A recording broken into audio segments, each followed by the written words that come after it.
Thank you guys for tuning in with Leading with Lee. I'm your host, Lee Whetstone. Today we have Mr. Chef Kenneal Diston. How are you today? I'm perfectly fine. How are you? I'm fine. I'm actually excited because not only is he an entrepreneur and he's also the founder of Diston Catering, he's also a longtime friend. Woo woo! So today we're going to have fun, guys. So I would like to know, well, let's talk about yourself. Tell us a little about yourself. Well, I'm a chef based out of Jamaica. I was born there, came here when I was 4 years old. Currently, I work at Putnam's Pub and Cooker in Clinton and Myrtle. And also, like you said, I have my own catering business, which is Diston Catering, which is doing very well. We launched late last year, and it's been doing very well. Work with a lot of incredible chefs. Yeah, I'm home based here out in Brooklyn, and I just love it. I love it all. And it's funny that you said late last year because I've seen the growth, like through your videos, through the social media. I'm like, wow, this guy, he's really getting up there. I love it. I love seeing this. So what or who inspired you to become a chef? I would have to say my grandmother. My grandmother, my aunts, my uncles, my mom, my dad, just because I've watched them as a little kid. The first thing I learned how to cook was eggs, just because I was just so excited, and it just watching them like go behind the stove and make these meals, forget it. I mean, and it's just been a roller coaster, and I've been enjoying it so far. Okay, and it's funny that you said that. I think that was one of the first things I actually made too, was eggs. But you have a passion for it. What I cook is because, you know, no one was around to cook at that moment, so I had to learn. Yes. Okay, so what other chefs have you worked with? I've worked with Aquila's Catering, which is an amazing friend of mine. I've worked with Chef Barrett Bayer out of Hell's Kitchen.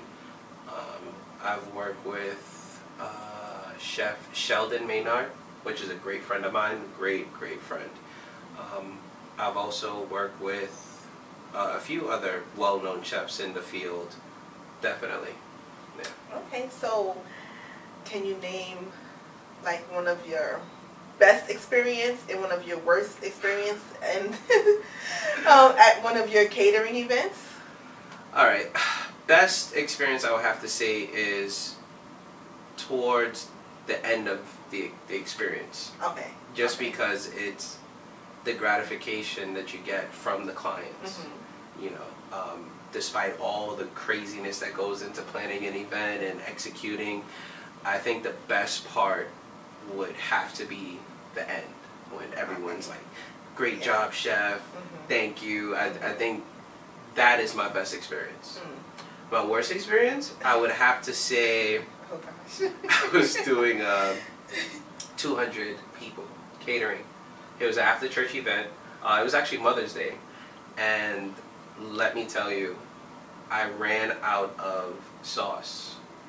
Yes, I ran out of sauce, and we were probably 100. Probably half the room was filled. Half the room was taken care of already. And then so I had to think on my feet. I had to run in the back, create a sauce, come back out, and it was just very nerve-wracking because, because I didn't want people to say, oh, okay, well, this sauce tastes different from the sauce that we've had before. But luckily, everyone was happy. So I can say that was one of my worst moments, yes. Okay, so how did you build your clientele? Like, you started, you said late last year, and you're doing like really well right now. How did you build your clientele? Because it's kind of hard, and starting out as a small business owner and entrepreneur, some people find it really hard to try to find their clients, and loyal ones at that. So how did you find your clientele? Well, or how did you build it? There is a few options, and one is social media. Social media is a great outlet, as we all know. Yeah. We have Facebook, Instagram, Twitter. We have all sorts of social media sites. So the more what I started to do is I started to put myself out there. I started to show people that I'm creating my own business. This is something that I'm very passionate about. So, you know, I took photos of food and gave out my information, and that's how I made a good outreach to people. Another one was family and friends. Word of mouth is always a key thing. So it's the pyramid. You tell one person, that person tells 2 people, that 2 people tell 6 people. So I've been able to pretty much develop a great clientele off of those key factors. Family and friends, social media, and also doing private functions, doing private events where I would, you know, put it out there, like I said, social media, tell people, hey, come down, here's a sample of this, this is what I can do, and then lay out the business cards. Everything else moves forward from there. And I'm happy that you mentioned events, because that was my next question. With Diston Catering, do you cater to just specific events, or do you have an open field where you, I mean, baby showers, weddings? What do you focus on, or is it just open to certain? Well, there's no limitations. Okay. But there's also certain limitations. Okay. So I can cook for any party, but then I have to know my limitations. Where if there's like 2,000 people, you know, that's a little bit outrageous, and I would have to pretty much broaden my my staff. So, you know, to answer that question properly, no. I cook for pretty much any event. It could be a wedding, it could be a baby shower, it could be a funeral, it could be an anniversary. Doesn't matter. I'll cook for it. That's good. Yeah. Okay, so that's no limitations there. Yeah. And then you also mentioned family and friends. Okay, now because you're a chef, you know where I'm going with this. Yes. Because you're a chef, do you get requests from family and friends to cook at the functions, all like the time. family functions? All the time. All the time. Now the thing is, how do you handle that? Because I know everyone, oh, you know, Kenneal is the chef of the fam. Let's have Kenneal do this. Let's have Kenneal do that. So how do you handle that? Like the pressure is always there. And one thing I try to do is I try to separate friends and family from business. Okay. So that's how I handle it. Because if you say, okay, well, just because this is friends and family, I'm gonna cook and I'm gonna do this. No, it doesn't work that way, because it's still business. Yes. So even when it comes out of family, I tell them, listen, I'm here to do a job. This is what you guys pay me for. I'm gonna do my job. And of course, after that, you know, give me a few drinks, you know, family. But beyond that, yes, I treat it like any other business transaction. Okay. Yeah. So, and also because you cook so much for a lot of people, and you're also working at the restaurant. When you go home, do you cook some more for yourself, or like what's going on? Do you? I don't cook anything. When I get home, the last thing I want to see is a stove. Okay. A stove, a fridge maybe, but a stove, no. Okay. No, I'd rather see a microwave or a toaster oven before I see a stove. The reason why, you cook for so much people, and you come home and then you're like, oh, do I have to cook for myself? So most of the time I like to go out to eat, or I like to order food. Okay. So that's kind of like where I'm at. Okay, so what's your favorite food? What do you like to eat? Because you please everyone else with your amazing dishes. Yes. And he didn't bring anything for me today, but it's fine. So, what do you like to cook for yourself? What do you like? I would have to say, to cook for myself, pizza. Yes, and there's a reason why I say pizza. People always ask me, what is your favorite dish? Pizza. The reason why is because I can put anything on a pizza. Okay, I can make a breakfast pizza, I can make a dessert pizza, I can make a meat pizza, a salad pizza. It's just a universal dish that a lot of people overlook. So yeah, give me a slice of pizza, I'll be fine. Well, that is, okay, so what about desserts? Because not only, yes, you cook food, but are you, do you like to cook like desserts? Like, what are your favorite desserts you like to make? because I like both, guys. I like food. I like sweets. So in the sweets area, what's your favorite dessert? I feel like I'm being set up. I feel like I'm being set up. But I'm just saying, yeah. you know, sister would like some pie or something, you know. But it's a setup. All right, I get it. Okay, I'll play along with it now. All right, so I would say dessert-wise, cheesecake. I love cheesecake. Very nice, delicate, not too hard, not too soft. Nice medium texture. Minimal amount of fruits, vanilla bean, everything, the whole fixing. And then I will also have to say panna cotta, which is a custard-based dessert, which is amazing because you can flavor it with anything, and you can top it with anything. That's what makes not meat or anything, you know. But definitely any type of berries, fruits, it's amazing. Yes. Okay, so I'm so happy. Like, I'm so happy about this interview because he's doing so well, you guys. Where do you see Diston Catering in the next 5 years? I see us pretty much branching off and doing bigger and better things and expanding. My vision is to have different locations in the tri-state area where we're not just doing Brooklyn, Queens, Long Island. I want us to branch off and go to the Bronx. I mean, I want to take jobs even in Jersey. Like, I want the full expansion to where this company can grow as an individual and be strong, because there's a lot of competition out there. Let's just put it out there. There's a lot of great cooks, and I would not take anything away from them. But when it comes down to my personal company, just like anyone else, you want to see it grow. It's your baby. It's what you put into it is what you get out of it. So that's something I want to continue to do and continue to progress within the next 5 years.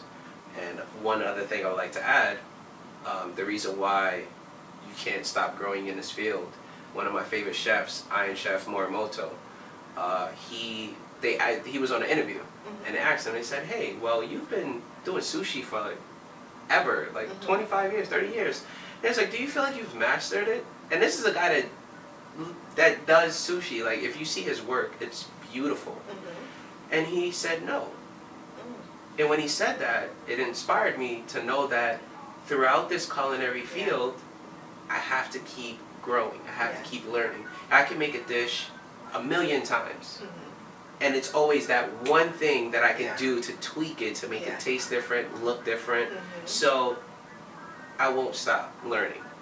And I won't stop growing. And that's why I know that Diston Catering would be at its full potential as long as I continue to keep myself humble, keep myself grounded, and continue to work on my craft.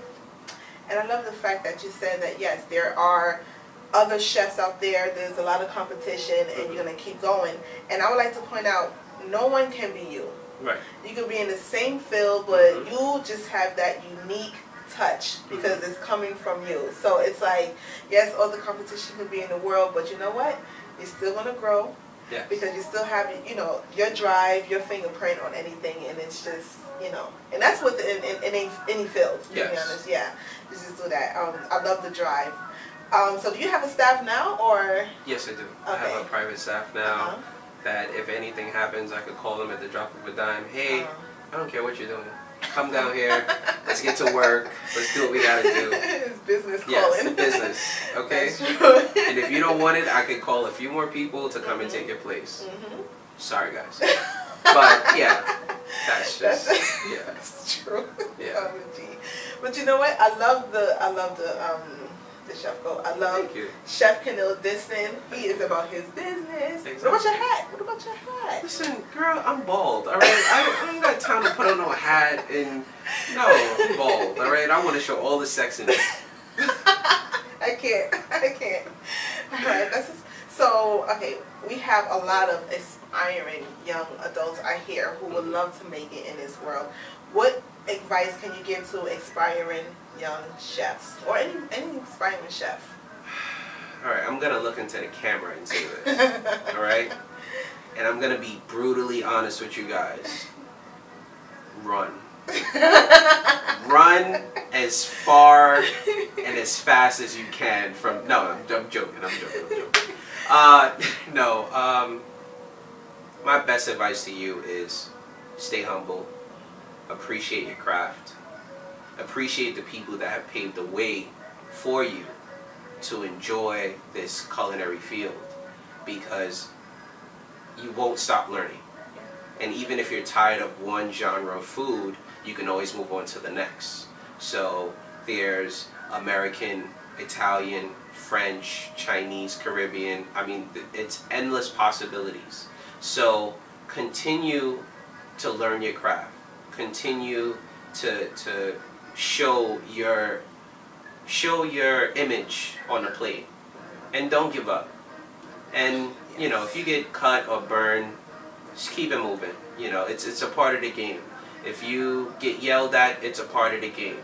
You know, you have to show some tough exterior, but continue to be who you are as an individual, and your work will show for itself. I love it. I love it. That was just perfect. So, right now, are there any upcoming events we should look out for, or is there anything up and coming right now that you're working on?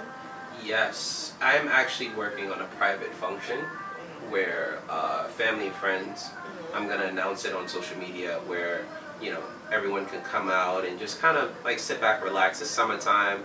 Let's pop the grill, let's barbecue, let's do some fancy stuff. And I kind of want to give back to everyone that's supported me, everyone that's pretty much been there and said, hey, you're going to do it, you're going to make it. And I mean, even the ones that said I wasn't going to make it, I want to show my appreciation. So I have a big event coming up towards, I would say, mid-August, where it's just going to be family, friends, the whole day. Even if you're not family, friends, just come on down, Diston Catering, enjoy yourself. I'm not going to say that. But yeah, just come down, enjoy yourself. And yes, that's my big event. That's my personal event for me saying thank you to family and friends. We're definitely going to look out for that. I'm definitely going to look out for that. I'm going to be in the building. So I'm going to let you know how everything tastes. But tell our audience, where can they find you? Your social media, your email. How can they get in touch with you? Oh, social media. Okay, so I have Instagram at Chef Kenneal Diston. I also have Facebook, which is Chef Kenneal Diston. I also have Snapchat, Chef Kenneal Diston. I kind of want to keep it that way, so it's easier. You know what? That's smart. Yeah. It's. I mean, no one has time to look for different names and different. Are you kidding me? Yeah. No one has time for that. Like, my name is Kenneal Diston, but they call me Inkman 23. You know what I mean? It just doesn't make any sense. So yes, all social media, Chef Kenneal Diston, and my Yahoo. My Yahoo's the only thing different because it's my name. So it's Chef Kenneal Diston at yahoo.com. Okay. Well, thank you so much. I know you'll be back, right? You'll be back. Let us know what's going on. You know what? I'm gonna say this. I'm gonna say this because I got set up, you know, to cook. I mean, no. I got set up a little bit, so I don't know if I'll be back. So it's up to the fans. So the more people tell me to come back, then I'll be back. Please, guys, if you guys want to see him come back, let him come back. He's gonna have some hors d'oeuvres, some cheesecake. Do you see the setup again for the second interview? So you know we're gonna be prepared for that. We're definitely gonna be prepared. But thank you so much for your time. Thank you, Lee. I love your drive. I love what you're doing. You're working in your field in all aspects of your life. I truly love it. And yes, we're definitely waiting for you to come back. And everyone, his information will be on our website. Check him out. And we have fun today. Thank you guys. Bye bye. Take care.